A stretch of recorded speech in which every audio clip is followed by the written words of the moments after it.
Boa tarde. Iniciamos hoje, no dia 10/7/2020, a primeira atividade oficial da disciplina Geografia do Turismo da Universidade Federal do Ceará, na qual discutiremos um texto que foi disponibilizado, falando sobre os lugares turísticos e os espaços de moradia em Fortaleza, e o acesso a uma live que discutiu este tema, né? Então, no primeiro momento, passaremos as bases de mapa e a conjugação das mesmas e que tornaram possível a organização e a produção do material disponibilizado. Farei de uma forma rápida, bem objetiva, e, na sequência, discutiremos com vocês os textos, as apresentações e, eventualmente, algum elemento que vocês, porventura, tenham vislumbrado nos slides que apresentarei na presente exposição. Aconselho-os a olhar o celular deitado, não ele em pé, porque o monitor fica mais fácil de vislumbrar assim os mapas.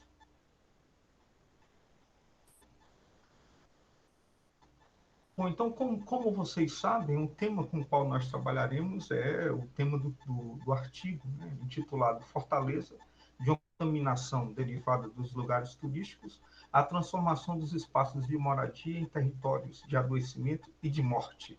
Foi um texto produzido por mim, pela professora Clélia Lustosa Costa, e um colega de vocês, o Carlos, da empresa Júnior do nosso departamento, que nos ajudou gentilmente na montagem, organização do material e implementação da metodologia de coleta de dados junto ao Integra SUS. Então, inicialmente, eu vou passar para vocês quais foram os mapas base utilizados para a construção do nosso trabalho.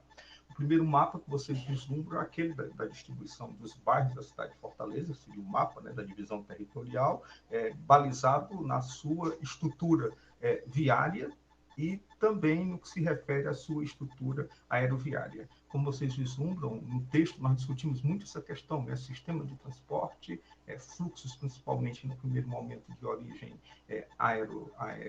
aérea, né? Que são os primeiros contaminados, e na sequência um fluxo que se dá associado ao transporte, principalmente transporte coletivo, né? Especificamente no território da cidade de Fortaleza.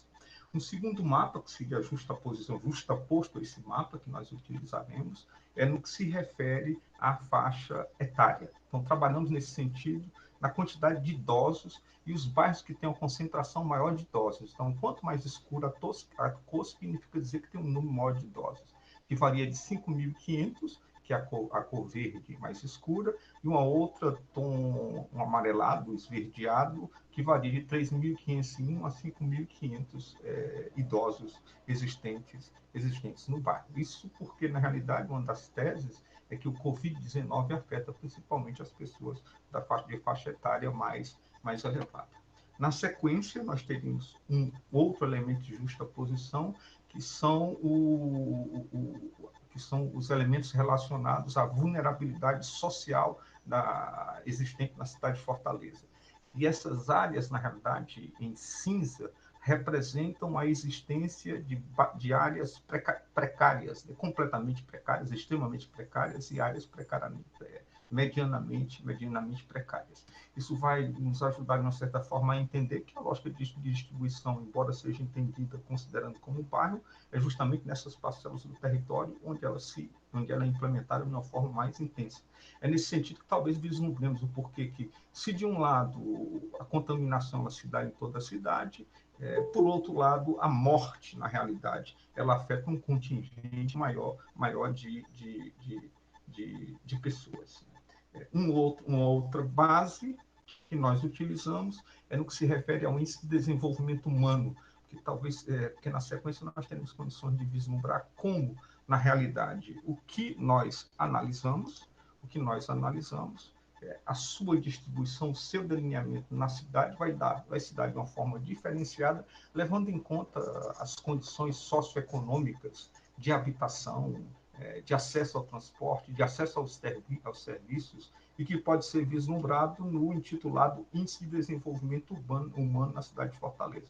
Nesse sentido, o comportamento do Covid na cidade vai se dar de uma forma diferenciada, levando em conta esse índice H. O índice H mais claro é o índice H mais elevado, e o mais escuro é o índice H de menor importância, associado principalmente às áreas periféricas.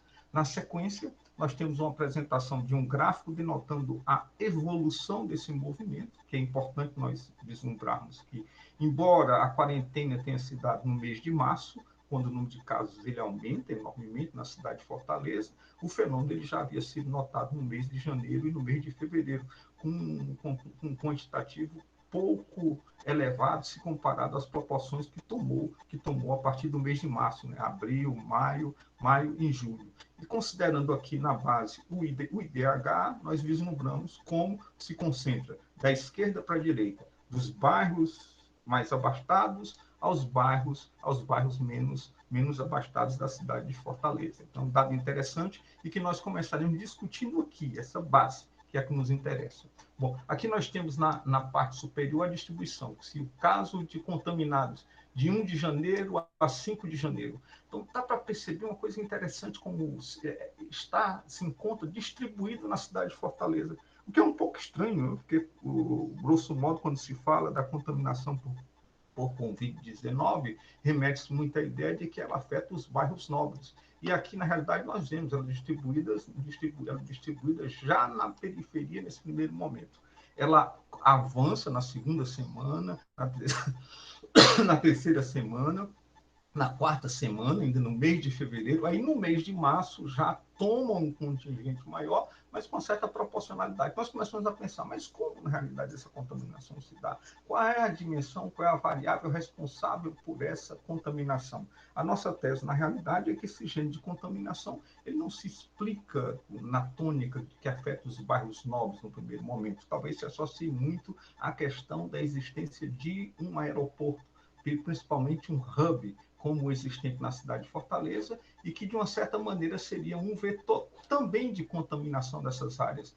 Discutimos, nesse sentido, o conjunto de trabalhadores que labutam no aeroporto e que estabelecem contato com o conjunto de visitantes que se direcionam, que visitam pela cidade. Para ter uma ideia, né, durante o ano, isso envolve algo em torno de 400 mil pessoas. E o que poderíamos dizer, de uma certa maneira, que talvez a explicação dessa contaminação inicial se dê justamente por pessoas que, ao trabalharem nesse aeroporto, acabaram sendo contaminadas e levaram para suas casas essa contaminação. Obviamente que adicionando, somando-se aos contaminados que trouxeram o vírus para a cidade de Fortaleza, das áreas contaminadas em outros países, principalmente no caso do Ceará, que foi a Itália, o vetor de contaminação. Então, a partir do mês de março, o quadro muda, como vocês vislumbram, né? Amplia-se o número de lugares afetados e aí começa a diferenciar-se na parte nobre da cidade, que é justamente aquela com índice H mais elevado. Vislumbre essa parte em relação ao todo. Então, no dia 9 ao dia 15 de março, do dia 15 ao 22, como o número cresce em Meireles, né? Aí na sequência, como aumenta já na Aldeota, e os bairros do entorno também têm um crescimento, né? Aí na sequência, do dia 29 do 3 é quando entra no mês de maio. No mês de maio é um destaque do bairro do Meireles e do bairro da Aldeota. Aí continua maio ainda, do dia 6 ao dia 12, maio do dia 13 ao 19, né? Aumenta essas proporções, vocês já vislumbram os bairros próximos de EH mais elevado, adquire um quantitativo mais elevado, né? Então, março continua da mesma forma, até o dia 26 de março, mas nós já vislumbramos como a partir desse momento, de abril, como a partir de abril, o Covid ele migra para a periferia. E já é perceptível um número elevado de casos no Pirambu, um número de casos elevado em Messejana, né? Que são bairros que acabam sendo importantemente afetados pelo Covid. E por aí ele vai. A partir de então, no mês de abril, já chega no mês de maio, né, dia 3 de maio, quando já se expande bem mais para a periferia. Agora vocês vislumbram já que a diferença entre a área nobre e a periferia já não é tão gritante no que se refere ao número de contaminados. Aí de 17/5/2020, esse percentual a envolver a periferia aumenta mais ainda. No dia 24/5, se aproxima bem mais, você começa ainda a vislumbrar, né, uma diferença no que se refere a Meireles, principalmente, mas os demais bairros nobres, outros bairros periféricos têm um comportamento bem próximo do notado neste bairro citado. No dia 31/5, então no final do mês de maio, o quadro continua, né, de expansão. Em junho, nota-se ainda essa expansão.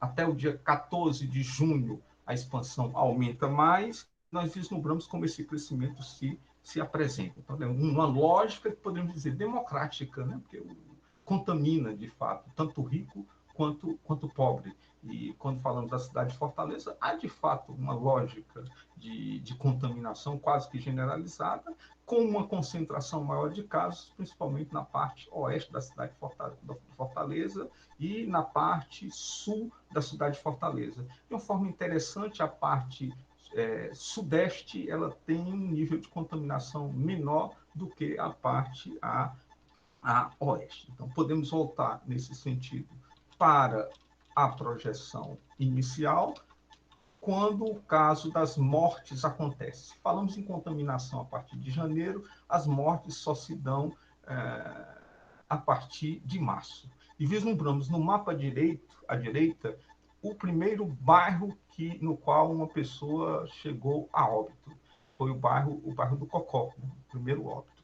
Após esse primeiro óbito, você tem óbito de pessoas em toda a cidade, em vários bairros da cidade, a ampliação, né, independente de ser área nobre ou área periférica, a distribuição desse número de óbitos, então, toma um número maior de municípios, isso já em abril, né, em 12 de abril.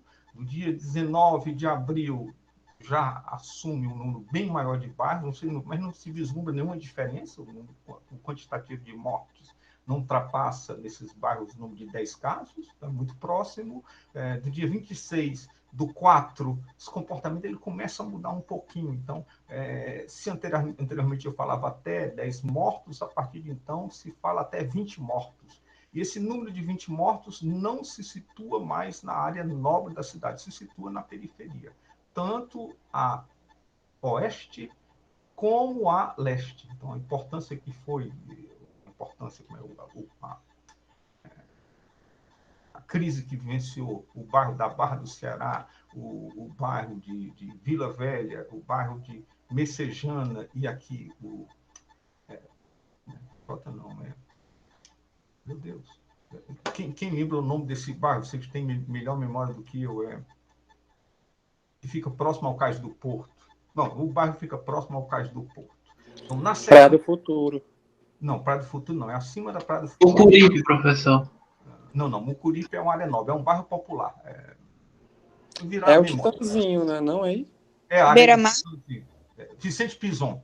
Vicente Pison, Titãzinho, isso. Um dia vocês chegarão lá com essa memória carcomida pelo tempo, né? Então vamos lá. Na sequência, vocês viram, continua a aumentar. Onde aumenta agora?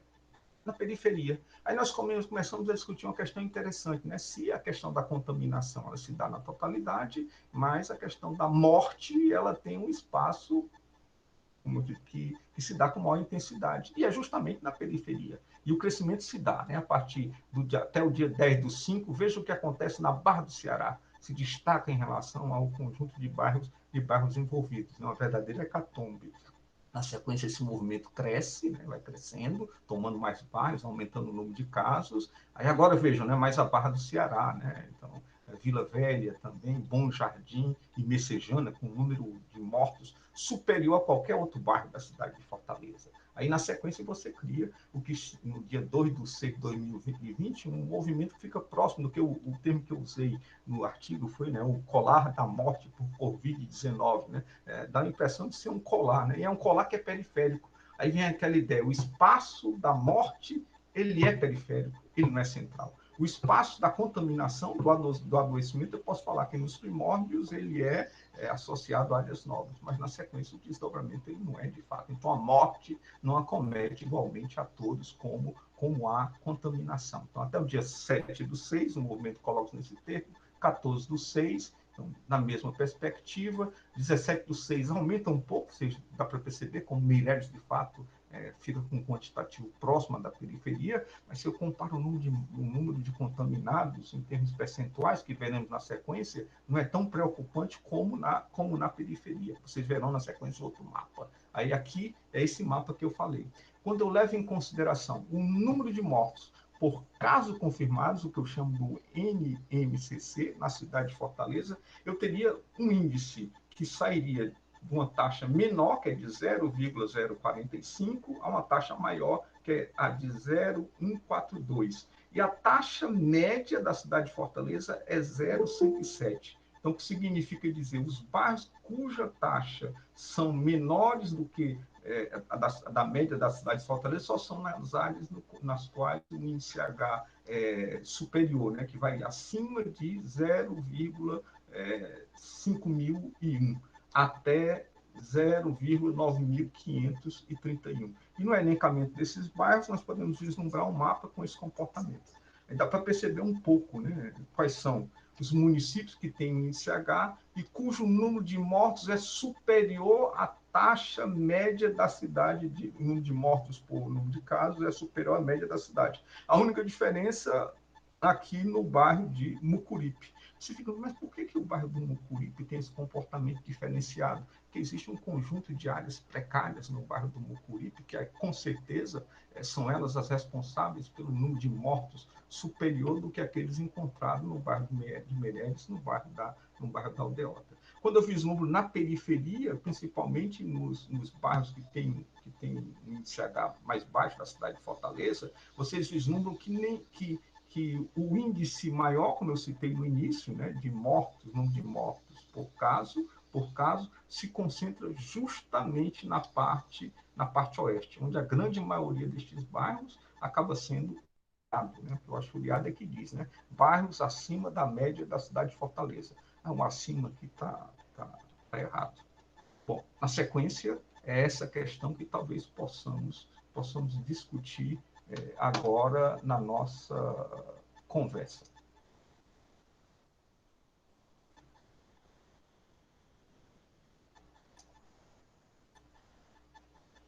Pois não, meus caros.